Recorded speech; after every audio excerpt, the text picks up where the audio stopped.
We're the chambers of the Ramotsiri-Moilwa local municipality in the Northwest Province, a province that, according to the Auditor General, has failed to spend 496 million rands, 359 in conditional grants funding this particular province. Yet, a province that has seen a lot of challenges in service delivery. Others would even say a complete collapse in terms of the delivery of water to the residents. Let's speak now to the MECs in the province. The challenges are immense, yet money is being sent back to Treasury. That certainly, maybe because you've had the view of being the premier of the province, maybe you might have some kind of insight as to how does that happen? No, I'm not sure as to why are we always going back to this issue. Because from where I'm sitting, I think we have spoken about it on a number of occasions. And when we started this financial year, we have made a pledge to the people of the Northwest and the people of the country that the Northwest will no longer be on the news for the wrong reasons ever again. That there is no department, there is no municipality that is going to return any cent to the national fiscus. Each and every cent in the Northwest will be spent, and it will be spent for its intended purposes. And as we speak, the provincial government, both COGTA and Treasury, we have intervened in all the municipalities. We have got teams who are now stationed in those municipalities to assist them to be able to attend to challenges that they face. Earlier this year, you will recall that we went to Mahikeng and we appointed more than 100 graduates to also go into different municipalities to go and assist to build capacity. And from where we are sitting, we are quite satisfied that work is being done. Come the end of the financial year for municipalities, which is July, all these municipalities would have spent grants that are allocated to them. The recent gathering that you were at, I think 800,000 would have been given via the social cluster to some community for work that needs to be done, maybe around gender-based violence and other issues. And people look at these initiatives, you've heard the EFF saying, these are just electioneering initiatives where you've been sitting on these funds for months and years. And now, last minute, because 2024 is around the corner, you will rush to do such projects and campaigns like Tunza Lerule and the other one about bringing back law enforcement. The financial year in the province or in provinces started on the 1st of April. The financial year of municipalities started in July. I don't even know when are the elections. All of us, we only know that it's next year. It's only the president who will announce the date for elections. And what we are doing through Tunza Lerole, this program was launched early this year. And we said we are going to accelerate service delivery. But I must indicate that even before we could launch Tunza Lerole, in 2021, the Premier of the province, Rep Bushimape, launched this program in Kolini, and he called it Accelerated Service Delivery. This year what we did was to put some energy into that program and ensure that we go physically to each and every municipality to see for ourselves as to whether this work is done, but at the same time, to do this work together with all those municipalities. You will recall that we have launched what is called the district development model. Now, all spheres of government, national, provincial, and local, we are supposed to plan together, put our budgets together, and ensure that we attend to issues of service delivery. So there is no electioneering here. That process will only start next year. We'll start with elections programs next year and so on. For now, we are doing our work. We are doing what we are elected for. We are not doing anybody a favor. It is simply doing our work. And like I said, we have made a pledge to the people of this province that we are going to spend money, and we are going to spend money for its intended purposes. And all these programs are geared towards that. Yeah. Finance MEC, let's look at your work. I mean, speaking of money being spent for what it is meant for, right? The money spent on the two roads, the Tlaping and the Madigo span, 4 million rands, that many people are saying that is not money well spent. We talk about the call center check, 28 million rands. People saying there's no value for money there. 3 million rands being paid for a construction of a local stadium that was not built either. People saying there's no value for money there. I can go on. 2 million rands for a construction of an incomplete borehole. No value for money there. No, thank you very much. And let me greet the viewers at home. On the roads at Madibogo that you're talking about, by the way, I must remind you, the interventions that have been done by provincial government, especially through Tuntsalo Road, we have intervened through Public Works to assist the municipality. We have gone into the municipality, we've made that assessment. And in terms of that assessment, the money that has been spent by the municipality actually, we have actually come that they have had under budgeted. Hence, Public Works had to intervene to assist them to complete the road.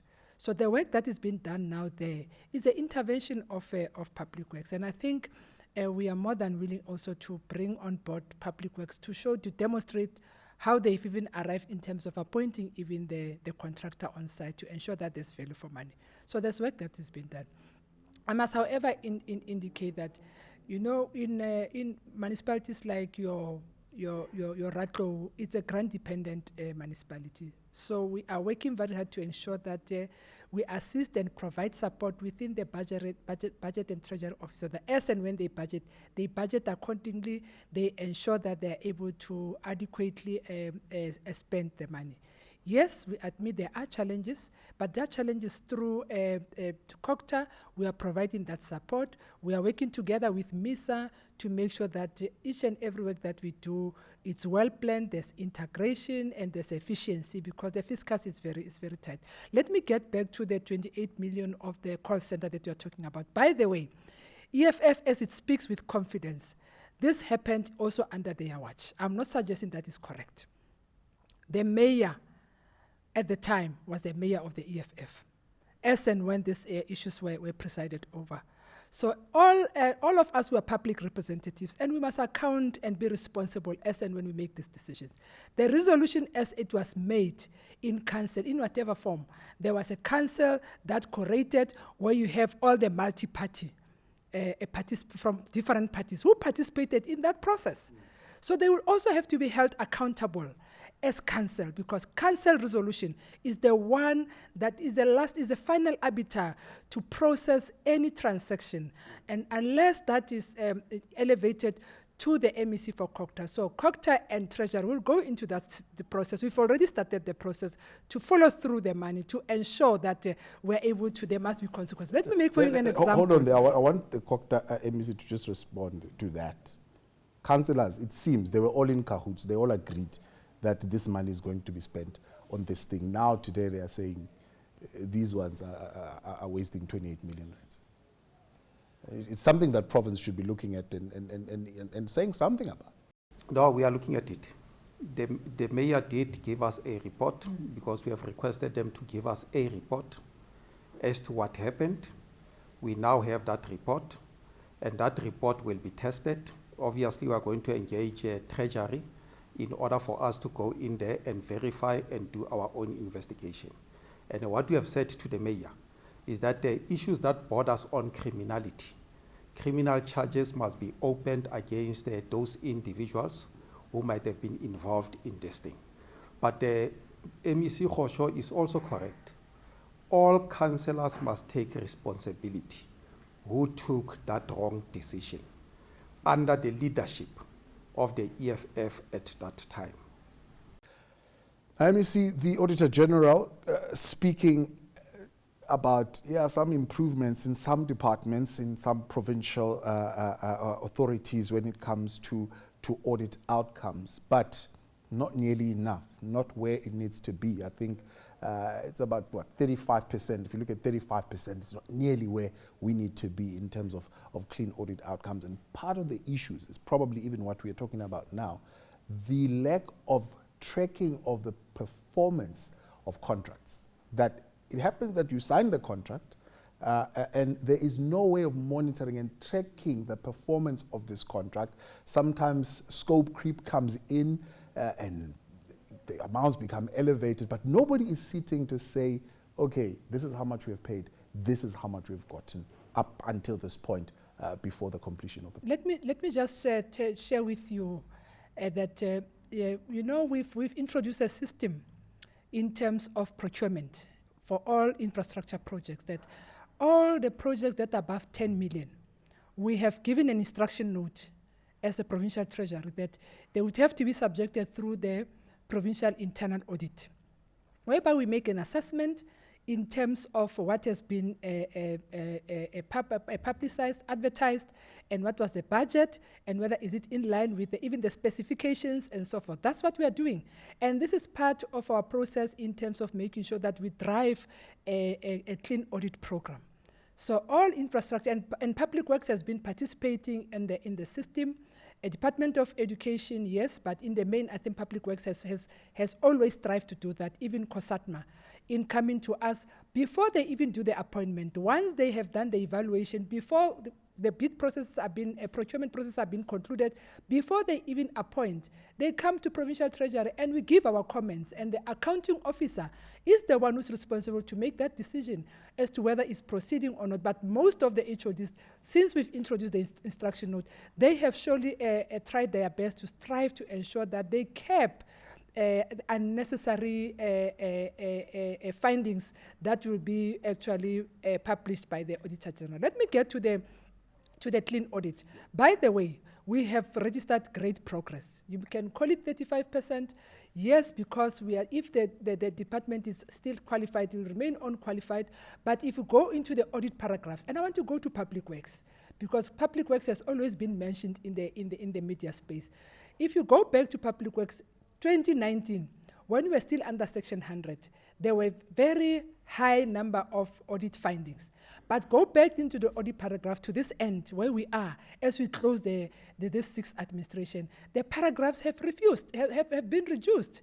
You go to social development is quite close to get to the clean audit. And it's only on systematic issues that we are working on. By the way, we have introduced a system through the Office of the Accountant General within Provincial Treasury, whereby we said that let's start to categorize our departments that are more advanced in terms of driving the clean audit. The ones that are...